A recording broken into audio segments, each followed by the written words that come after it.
অবশেষে দীর্ঘ 17 বছরের অপেক্ষার পর দেশে পৌঁছলেন বিএনপির ভারপ্রাপ্ত চেয়ারম্যান জনাব তারেক রহমান।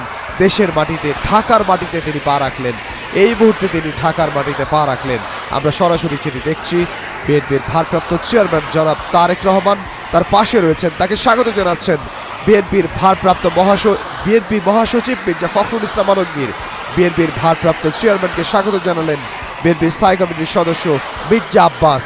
বিএনপির ভারপ্রাপ্ত চেয়ারম্যানকে স্বাগত জানালেন বিএনপির স্থায়ী কমিটির সদস্য সালাউদ্দিন আহমদ। বিএনপির স্থায়ী কমিটির সদস্য যারা, তারা আগেই হযরত শাহজালাল আন্তর্জাতিক বিমানবন্দরে তাকে স্বাগত জানানোর জন্য, তাকে শুভেচ্ছা জানানোর জন্য উপস্থিত হয়েছেন। জয়া স্যানিটারি ন্যাপকিনে 40 টাকা সাশ্রয় কুটস্থ দোকান থেকে আজই কিনুন। আমরা একটু আগেই বলেছি, এখন এই বিএনপির গয়েশ্বরচন্দ্র রায়, আমরা তাকে দেখছি, বিএনপির স্থায়ী কমিটির সদস্য, তিনি স্বাগত জানাচ্ছেন বিএনপির ভারপ্রাপ্ত চেয়ারম্যান তারেক রহমানকে। ডক্টর মঈন খান, তিনি স্বাগত জানাচ্ছেন বিএনপির স্থায়ী কমিটির সদস্য নজরুল ইসলাম খান, তিনি স্বাগত জানাচ্ছেন বিএনপির ভারপ্রাপ্ত চেয়ারম্যান জনাব তারেক রহমানকে। এবং আমরা দেখতে পাচ্ছি আমির খসরু মাহমুদ চৌধুরী, তিনি স্বাগত জানাচ্ছেন বিএনপির ভারপ্রাপ্ত চেয়ারম্যান জনাব তারেক রহমানকে। বিএনপির স্থায়ী কমিটির সদস্য যারা রয়েছেন, তারা হযরত শাহজালাল আন্তর্জাতিক বিমানবন্দরে এসে পৌঁছেছেন এবং তারা সেখানে মেজর হাফিজ, তাকে আমরা দেখতে পাচ্ছি, এবং বিএনপির সিনিয়র যুগ্ম মহাসচিব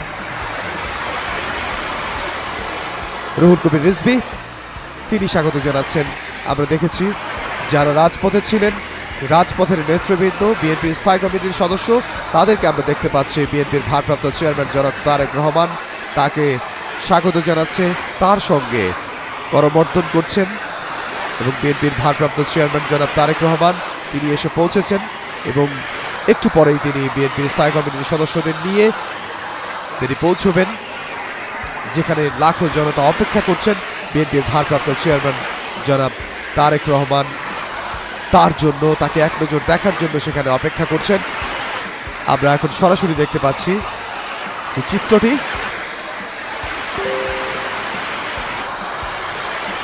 এবং আমরা দেখতে পাচ্ছি যে আত্মীয় স্বজন যারা রয়েছেন, বিএনপি চেয়ারপারসন বেগম খালেদা জিয়ার যে বোন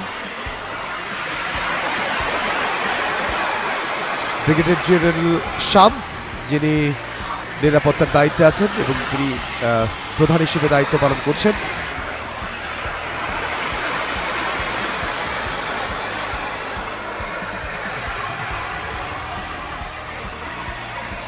মেজর জেনারেল শামসুল ইসলাম খান, তিনিও স্বাগত জানালেন